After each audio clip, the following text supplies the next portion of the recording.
Hi అండి. నమస్తే. ఈరోజు మన కిచెన్‌లో మటన్ ఫ్రైని చాలా ఈజీగా ఎలా తయారు చేసుకోవాలో ఈ వీడియోలో మీకు చూపిస్తాను. ఇలా ప్రిపేర్ చేసిన మటన్ ఫ్రై పప్పు సాంబార్తో తీసుకుంటే చాలా టేస్టీగా ఉంటుంది. పప్పు సాంబార్ లేకపోయినా ఇలా కూడా అన్నంలో కలుపుకొని తినడానికి వీలుగా ఉంటుందండి. ముక్క మరీ గట్టిగా కాకుండా తినేటప్పుడు చాలా మెత్తగా ఉంటుంది. ఇలా తయారు చేయడానికి టైం కూడా ఎక్కువ పట్టదండి. ముందుగా నీట్‌గా క్లీన్ చేసుకున్న మటన్ ముక్కలని కుక్కర్‌లోకి తీసుకుంటున్నాను. కుక్కర్లోకి తీసుకున్న తర్వాత రుచికి తగినంత ఉప్పుని అలాగే పసుపును కూడా తీసుకోవాలి. నెక్స్ట్ ఇప్పుడు వీటితో పాటే కొంచెం కారంని తీసుకుంటున్నాను. రుచి తగ్గట్టుగా కాకుండా ముందుగా 1 స్పూన్ వరకు కారంని అలాగే అల్లం వెల్లుల్లి పేస్ట్ని కూడా వేసి ఒక గ్లాసు నీళ్ళను కూడా తీసుకుంటున్నానండి. మటన్లోని ముదురుతనం బట్టి నీళ్ళు కొంచెం ఎక్కువ తక్కువ తీసుకోవచ్చు. ఇలా వేసి అంతా కూడా ఒకసారి కలిపి కుక్కర్ మూతను పెట్టి స్టవ్ మీద ఉంచి మీడియం ఫ్లేమ్లో 3 నుంచి 4 విజిల్స్ వచ్చే వరకు ఉడికించాలి. అలాగే మటన్ మరీ ముదురుగా ఉన్నట్లయితే మరో 1-2 విజిల్స్ వచ్చే వరకు స్టవ్ మీద ఉంచాలి. ఇక్కడ నేను మీడియం ఫ్లేమ్లో 5 విజిల్స్ వచ్చిన తర్వాత స్టవ్ ఆఫ్ చేస్తున్నాను. స్టవ్ ఆఫ్ చేసేసి పక్కకు దించి ఒకసారి చెక్ చేయాలండి. మటన్ మంచిగా ఉడికినట్లయితే ఇక అలాగే ఫ్రై చేసుకోవచ్చు. ఒకవేళ సరిగా ఉడకనట్లు అనిపిస్తే మళ్ళీ కుక్కర్ మూతను పెట్టి 1-2 విజిల్స్ వచ్చే వరకు ఉడికించుకోవచ్చు. ఇలా వచ్చిన నీళ్ళని పారపోయకూడదు.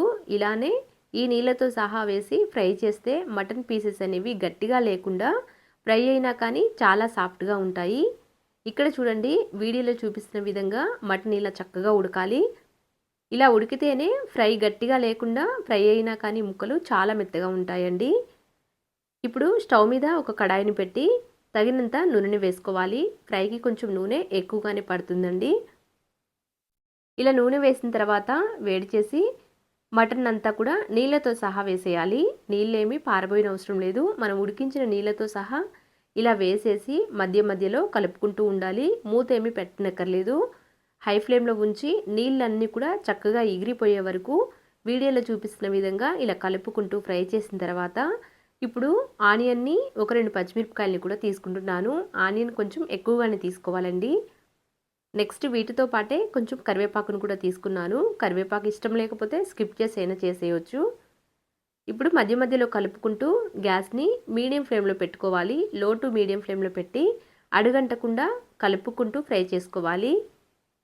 ఇక్కడ చూడండి, ఇలా ఫ్రై చేసిన తర్వాత మళ్ళీ ఒకసారి చక్కగా కలిపి మనం ముందుగా కారంని 1 స్పూన్ వరకే వేసాం కదండి. అలాగే ఉప్పు కూడా కొంచెం తగ్గించి వేసాం కాబట్టి ఇప్పుడు ఒకసారి రుచి చూసి రుచికి తగ్గట్టుగా ఉప్పుని అలాగే కారం కూడా వేస్తున్నాను. ఇక ఇప్పటి నుంచి గ్యాస్ని లో ఫ్లేమ్లో పెట్టి కలుపుకుంటూ ఉండాలండి. ఉప్పు కారం వేసిన తర్వాత అడుగంటే ఛాన్స్ ఉంటుంది కాబట్టి లో ఫ్లేమ్లో పెట్టి ఇలా కలుపుకుంటూ ఇంకాస్త ఫ్రై చేసుకోవాలి. మటన్ ముక్కలు ఎంత డీప్గా ఫ్రై చేసినా కానీ ముక్కలు అనేవి గట్టిగా ఉండకుండా చాలా మెత్తగా ఉంటాయండి. ఇలా గనుక ఫ్రై చేస్తే చాలా రుచిగా ఉంటుంది. ఇలా చేసిన ఫ్రైని డైరెక్ట్గా అన్నంలో వేసుకొని కలుపుకొని తినచ్చు. లేకపోతే పప్పు సాంబార్తో తిన్నా కానీ చాలా టేస్టీగా ఉంటుంది. మటన్ అంతా కూడా చక్కగా ఫ్రై అయిన తర్వాత లాస్ట్లో సన్నగా కట్ చేసి పెట్టిన కొత్తిమీర ఆకును కూడా వేసి అంతా కూడా ఇలా ఒకసారి కలిపేసేయాలి. ఇక్కడ చూడండి, వీడియోలో చూపిస్తున్న విధంగా ఇలా చక్కగా ఫ్రై చేసిన తర్వాత లాస్ట్లో కొంచెం ధనియా పౌడర్ని వేసేయాలి. ధనియా పౌడర్ వేసి స్టవ్ ఆఫ్ చేసుకోవాలి. ధనియా పౌడర్ వేసిన క్లిప్ మిస్ అయిందండి.